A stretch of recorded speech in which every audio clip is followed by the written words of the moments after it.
आज मैं आपको संस्कृत में अनुवाद समझा रहा हूँ। किसी भाषा का दूसरी भाषा में बदलना ये अनुवाद कहलाता है। अनुवाद रीढ़ की हड्डी है। अगर अनुवाद हमको आ जाए तो बहुत सारी चीज़ें हमको आ सकती हैं।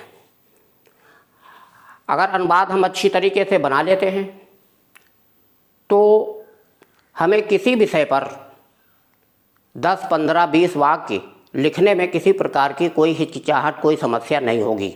चाहे वो परोपकार हो, चाहे संस्कृत भाषा या महत्वम पे हो, चाहे अस्माकम देशा हो, या सत्संगति हो, या और किसी पर हो, हम बिल्कुल निर्बाध गति से उस पर लिख सकते हैं अगर हमको इसके ठीक से नियम मालूम है और बनाना आता है। वाक्य प्रयोग के भी इसमें नंबर मिलते हैं। संस्कृत में 4 नंबर का वाक्य प्रयोग आता है हाई स्कूल में। अनुवाद अगर आ जाएं तो वाक्य प्रयोग हम एक झटके में बना देंगे, हमें किसी प्रकार की कोई समस्या नहीं होगी। और अगर अनुवाद आ जाएं तो अनुवाद के हमको 6 नंबर मिलते हैं हाई स्कूल बोर्ड की परीक्षा में।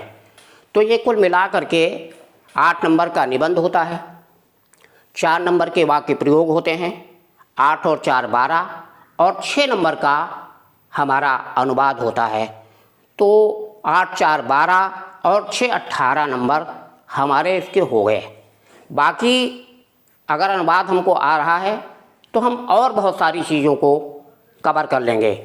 इसलिए व्याकरण में अगर सबसे मजबूत कोई चीज़ है तो वह अनुवाद ही होती है, चाहे वो इंग्लिश का हो, चाहे वो संस्कृत का हो।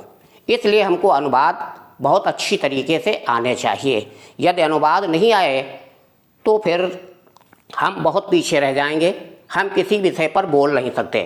अगर अनुवाद हमको आता है तो हम बोल सकते हैं, किम अहम अंतः आगंतुम आशक्नोमि, किम अहम बहिर्गंतुम शक्नोमि, अहम जलम पातुम इच्छामि, अहम बहिर्गंतुम इच्छामि, अहम खादितुम न इच्छामि, अहम अत्र स्थातुम शक्नोमि, अहम गंतुम इच्छामि। किसी भी प्रकार से आप बोल सकते हैं अगर आपको अनुवाद आते हैं। आपको संस्कृत में अगर कोई बोल रहा है, आप संस्कृत में भाषण दे सकते हैं, संस्कृत में कोई प्रतियोगिता कर सकते हैं, लेकिन तब जब आपको ठीक प्रकार से अनुवाद आते होंगे। अब आइए देखिए, मैं आपको अनुवाद बनाने की प्रक्रिया बताता हूँ कि कैसे अनुवाद बनते हैं। अनुवाद को बनाने में हमको सबसे पहले विभक्तियों का ज्ञान होना आवश्यक है। नंबर 1। नंबर 2 वचन, और नंबर 3 पुरुष, और नंबर 4 लकार। इन 4 चीज़ों का विशेष ध्यान रहता है। अगर ये चारों चीज़ें आपको आती हैं तो अनुवाद आपका आसानी से बन जाता है। 7 विभक्तियाँ होती हैं, 3 वचन होते हैं, संस्कृत में 3 पुरुष होते हैं, और इंटर में 10 लकार और हाई स्कूल तक 5 लकार होते हैं। इन सबको ध्यान में रखते हुए हम ट्रांसलेशन बना सकते हैं। देखिए, आपको मैं बता दूं,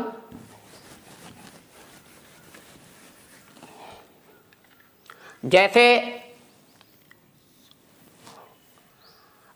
हर पुरुष के 3 कर्ता होते हैं, जैसे सह, तौ और ते। ये प्रथम पुरुष के कर्ता हो गए।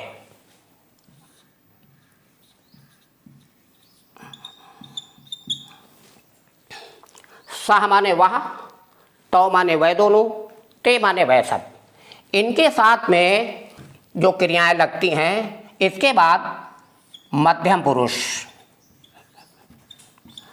मध्यम पुरुष में त्वम, युवाम और यूयम, ये मध्यम पुरुष के कर्ता हैं। तुम, तुम दोनों, तुम सब। इसके बाद आता है उत्तम पुरुष। उत्तम पुरुष में अहम, मैं, अहम माने मैं होता, आवाम हम दोनों, और वयम हम सब। ये एक वचन में आता है। इसको एक वचन, द्विवचन, इसको एक वचन में लिखते हैं, एक वचन। ये द्विवचन में आता है,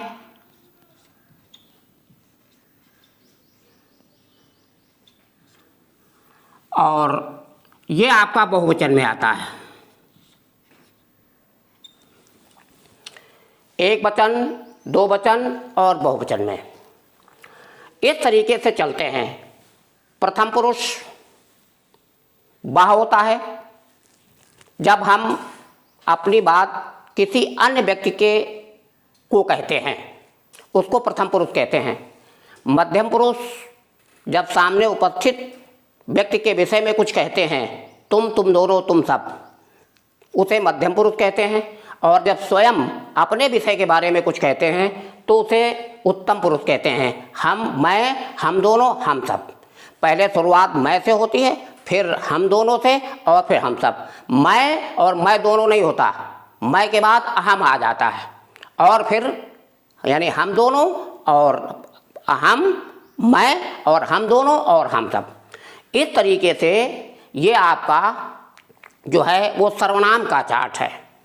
अब देखिए, अगर अनुवाद हमको लट लकार में बनाने हैं तो लट लकार में अनुवाद बनाने के लिए इसके साथ में क्रियाओं के स्वरूप चलते हैं। क्रियाओं का स्वरूप भी प्रथम पुरुष और मध्यम पुरुष और उत्तम पुरुष में चलता है। जैसे गच्छति, अगर कोई गम धातु है मान लिया तो गच्छति, ये एक वचन का हो गया। गच्छतः, ये दो वचन का हो गया। और गच्छन्ति, ये बहुवचन का हो गया। गम धातु के रूप हमको अगर प्रथम पुरुष में चलाए जाएं लट लकार में, गम धातु के रूप लट लकार में, यहाँ पर मैं 5 लकारों को बता रहा हूँ। गम धातु के रूप लट लकार में गच्छति, गच्छतः, गच्छन्ति, एक वचन, दो वचन और बहुवचन। जैसे इसके सर्वनाम के रूप चलते हैं तीनों पुरुषों में, वैसे क्रियाओं के भी 9 रूप चलते हैं। तुम दोनों, तुम सब, मैं, हम दोनों, हम सब के अतिरिक्त अगर कोई और कर्ता आता है तो वो प्रथम पुरुष में माना जाता है। जैसे हाथी हैं, घोड़े हैं, बालक हैं, ये सब प्रथम पुरुष में आता है, घोड़े दौड़ते हैं। तो हम अब इसके साथ में गच्छति, गच्छतः और गच्छत, ये आपके मध्यम पुरुष के जो है क्रियाएं हो गई। ये कर्ता और ये क्रिया। इसके बाद में आपका उत्तम पुरुष आता है। गच्छामि, गच्छावः और गच्छामः, ये आता है। अब इस प्रकार से हमारे कर्ता और गम धातु के लटकार में रूप प्रथम पुरुष, मध्यम पुरुष और उत्तम पुरुष तीनों पुरुषों में आ गए। अब अगर अनुवाद हमको बनाना है, अब देखिए ट्रांसलेशन कैसे बनता है। अगर अनुवाद हमको बनाना है यहाँ से, सह माने होता वाह। देखिए हम आपको लिखे दे रहे हैं, सह माने वाह होता है, सह माने वाह होता है। जैसे वह घर जाता है, वह घर जाता है, इसको बनाना है। वह घर जाता है या जा रहा है, वह घर जाता है या जा रहा है, एक जैसे बनेगा। अंग्रेजी में ये बदल जाता है, इसका नियम दूसरा होता है, लेकिन संस्कृत में जाता है जा रहा है, जाता था जा रहा था, जा रहा हूं जाता हूं, ये एक जैसे बनता है, इसमें कोई अंतर नहीं होता। अब ये प्रथम पुरुष का करता है, ये आपका प्रथम पुरुष का कर्ता हो गया, एक वचन का। ये प्रथम पुरुष का एक वचन का सह माने वाह, तो प्रथम पुरुष की एक वचन की क्रिया लगेगी यहां पर। सह घर की संस्कृत होती है गृहम, सह गृहम गच्छति। अब एक चीज और आती है, अनुवाद बनाते समय ये जो ऊपर का बिंदु रखा जाता है इसको अनुस्वार भी कहते हैं। अब कहीं मां बनता है और कहीं अनुस्वार लगता है, ये भी एक समस्या आती है, विद्यार्थी ये नहीं समझ पाता है कि मां और अनुस्वार कहाँ लगेगा। अगर कोई भी वर्ण स्वर के पहले अगर मां का उच्चारण होता है तो यहां मां बनेगा, अगर यहां पर स्वर है तो यहां मां बनेगा, और यहां कोई व्यंजन है तो यहां पर अनुस्वार लगेगा। देखें, इस प्रकार से ये आपका प्रथम पुरुष का एक वचन का कर्ता हो गया और प्रथम पुरुष की एक वचन की क्रिया मैंने लगा दी। अब देखिए, यह आपका प्रथम पुरुष का दो वचन का कर्ता हो गया। देखिए, तो माने होता है वह दोनों, इसके साथ में क्रिया के अंत में तह ही लगेगा, हर क्रिया के अंत में तह लगेगा। वह दोनों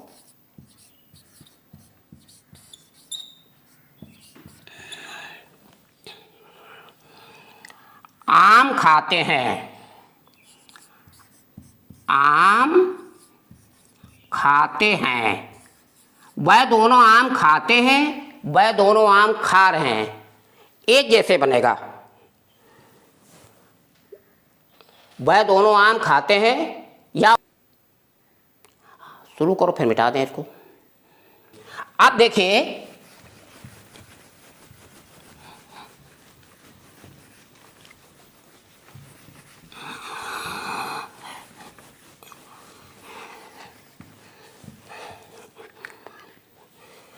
जैसे वे दोनों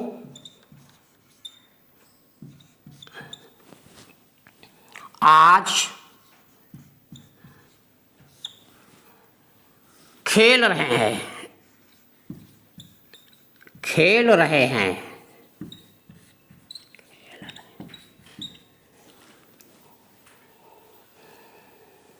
ये आपका प्रथम पुरुष का दो वचन का कर्ता है, इसमें प्रथम पुरुष की दो वचन की क्रिया लगेगी। अब समस्या एक चीज आती है, आपको क्रियाओं का भी ज्ञान होना चाहिए। क्रियाएं जैसे पठते, इसके जैसे मैंने आपको बता दिया था कि पठत के रूप जैसे गच्छति के चले लट लकार में, लट लकार, लट लकार कहते हैं वर्तमान काल को, लट लकार वर्तमान काल को कहते हैं। पठति लिखति, क्रीडति, धावति, पिबति, ददाति, पश्यति, हसति। इन सब के रूप जैसे मैंने आपको बताया था, प्रथम पुरुष में लट्टकार में सारे रूप एक जैसे चलेंगे इनके। वह दोनों आज खेल रहे हैं, तो माने वह दोनों, आद्य आज खेल रहे हैं, क्रीडन्ति, क्रीडतः, तो आद्य क्रीडतः, वह दोनों आज खेल रहे हैं। ये दो वचन का कर्ता है और दो वचन की क्रिया आपकी लगी। आप देखेंगे इसमें वह सब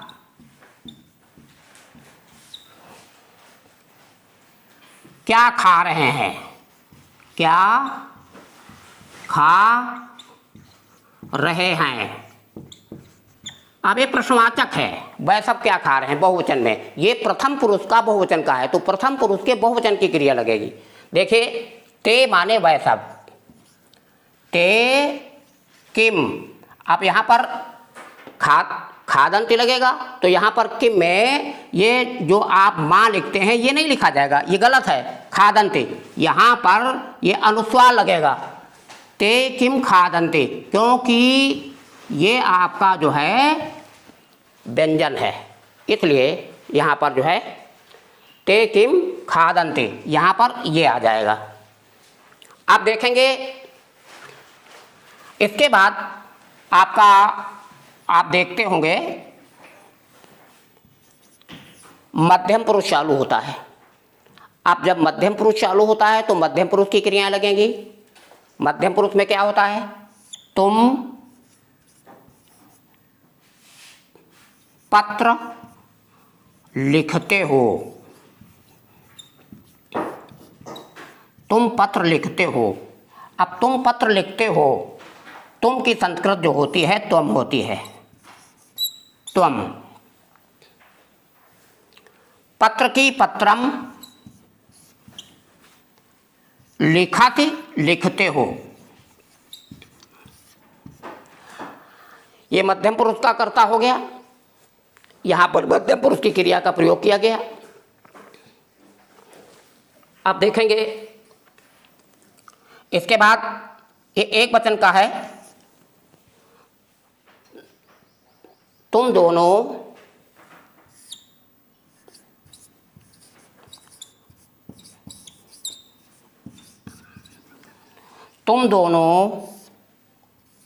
कब उठते हो,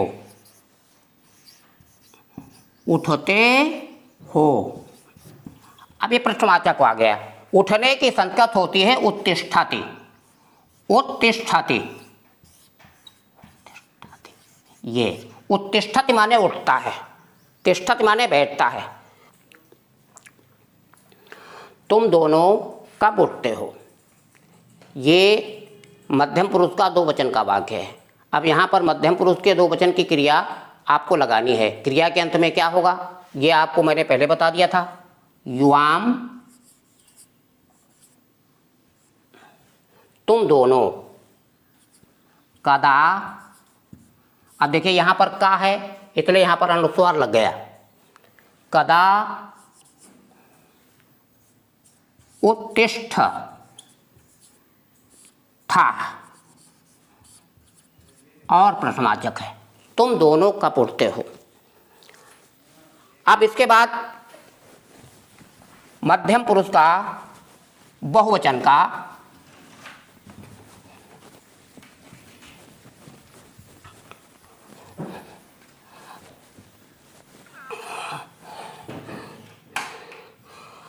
तुम सब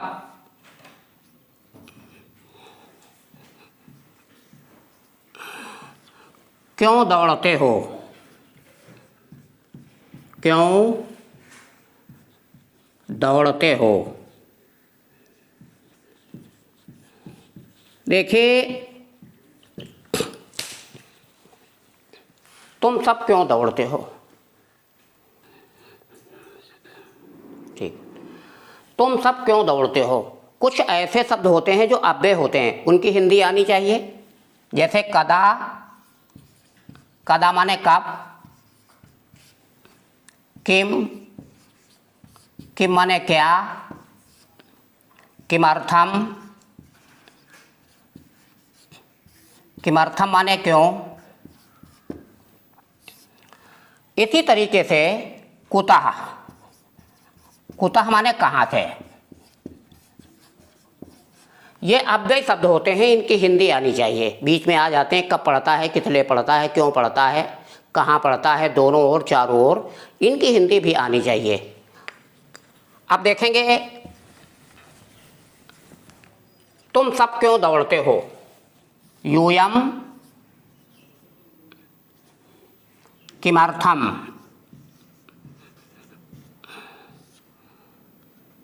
धावत।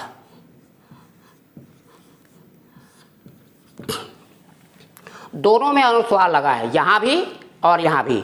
इसका कारण यह है कि ये पहले व्यंजन से शुरुआत होता है, इसका कारण है ये व्यंजन से शुरुआत होता है, और इस कारण से कभी कभी विद्यार्थी माँ और अनुस्वार के बारे में अंतर नहीं जान पाता है।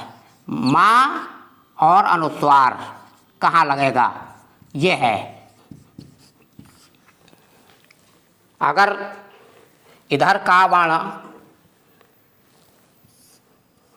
स्वर है तो इधर माँ लगेगा, इधर का वर्ण अगर व्यंजन है तो इधर अनुस्वार लगेगा। ये होता है, अगर इधर का वर्ण व्यंजन है तो इधर अनुस्वार लगेगा, इधर स्वर है तो इधर माँ बनेगा। इस बात का, क्योंकि संस्कृत की व्याकरण में एक एक नंबर देख करके अनुस्वार और हलंत में बहुत सारे नंबर कट जाते हैं, कहीं लगाते हैं। जैसे आप देखिए कि मध्यम पुरुष के बहुवचन में, मध्यम पुरुष के बहुवचन में क्रिया की बात कर रहा हूँ, और उत्तम पुरुष के बहुवचन में हलंत नहीं लगता। क्रियाओं में कभी हलंत नहीं लगता, क्रिया में हलंत नहीं लगता। क्रिया के जो रूप चलते हैं उनमें कभी हलंत नहीं लगता। जैसे आवाम वयम अपठाम, तो अपठाम में हलंत नहीं लगेगा। योयम अपठत, तुम सब पढ़ते थे, तो हलंत नहीं लगेगा, बाकी सब में हलंत लगेगा। विद्यार्थी ये नहीं जान पाता कि हलंत कहाँ लगेगा और कहाँ नहीं लगेगा, उसी में ट्रांसलेशन गलत हो जाता। क्योंकि अगर जरा सा हलंत लगा या हलंत नहीं लगा तो ट्रांसलेशन गलत जरूर हो जाएगा। साग्रहम अगक्षत, वो घर गया और पता लगा इसमें हलंत नहीं लगेगा। तो यूयम किमर्थम धावत। अब इसके बाद उत्तम पुरुष प्रारंभ होता है। जब उत्तम पुरुष प्रारंभ होता है तो हम क्रिया उत्तम पुरुष के स्वरूप को लिखते हैं। इसका रूप चलता है पठामि पठावा पठामा, एक स्वरूप होता है। जैसे पठामि पठावा पठामा, लिखामि लिखावा लिखामा, क्रीडामि क्रीडावा क्रीडामा, धावामि धावावा धामामा, पिबामि पिबावा पिबामा। इस तरीके से सारे रूप चलते हैं। तो मैं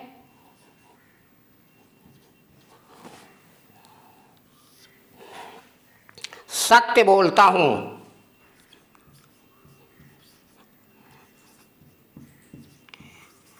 सत्य बोलता हूँ, ये उत्तम पुरुष का करता है एक वचन का। यहाँ पर उत्तम पुरुष की एक वचन की क्रिया रखी जाएगी। अहम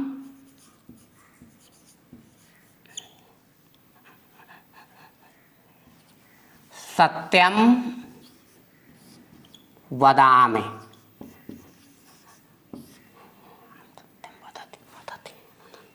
मैं सत्य बोलता हूँ।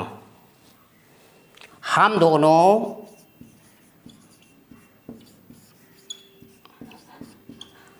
जल पी रहे हैं, जल पीते हैं। छोटे छोटे अनुवाद में फिर मैं आपको बड़े बड़े ट्रांसलेशन बताऊंगा।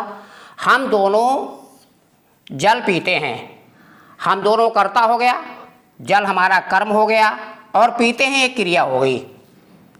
संस्कृत में एक बात और है, कोई भी शब्द कहीं पर भी रख दिया जाए किसी प्रकार की कोई हानि नहीं होती।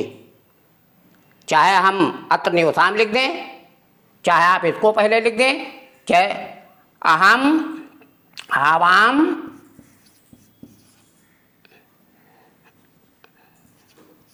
जलम पिबामि पिबावा पिबावा, हम दोनों जल पीते हैं। इसी को हम अगर ये लिख दें जलम, अब यहाँ हलंत आ जाएगा। देखिए यहाँ जलम ऐसे लिखा है, यहाँ जलम लिखा जाएगा तो यहाँ हलंत लग जाएगा। जलम आवाम पिबावः। किसी प्रकार की कोई क्षति नहीं। आप चाहे पहले कर्ता लिख दो, चाहे पहले क्रिया लिख दो, चाहे पहले कर्म लिख दो, सब सही है। कहीं से किसी प्रकार की कोई कटौती नहीं होती। ये दोनों सेंटेंस सही हैं। आप पहले पिबावः लिख दो, पिबावः, पिबावः, आवाम या जलम आवाम। देखिए, कोई शब्द कहीं पर रख देने से किसी प्रकार की कोई नुकसान नहीं होता है। अब इसके बाद उत्तम पुरुष बहुवचन का, हम सब इस समय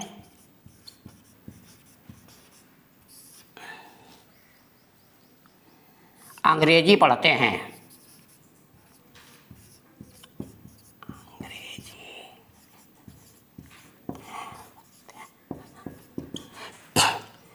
हम सब, ये उत्तम पुरुष का बहुवचन का वाक्य है।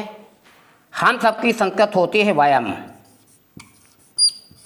वयम इदानीम, इस समय इदानीम, ये स्वर है, ये स्वर है, इसलिए यहाँ पर माँ में हलंत लगा, माँ बना, अनुस्वार नहीं लगेगा। यहाँ भी इदानीम में माँ बना, क्योंकि आंग्ल भाषाम है। यहाँ पर आंग्ल भाषाम,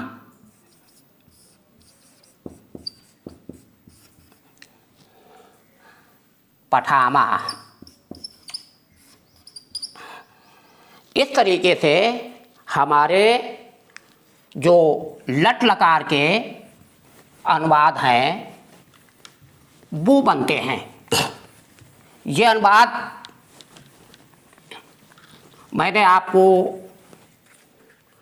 लट लकार में बताया है। लट लकार मैं आपको समझा दिया, और अगली बार में आपको लंग लकार यानी भूतकाल में आपको मैं अनुवाद समझाऊंगा।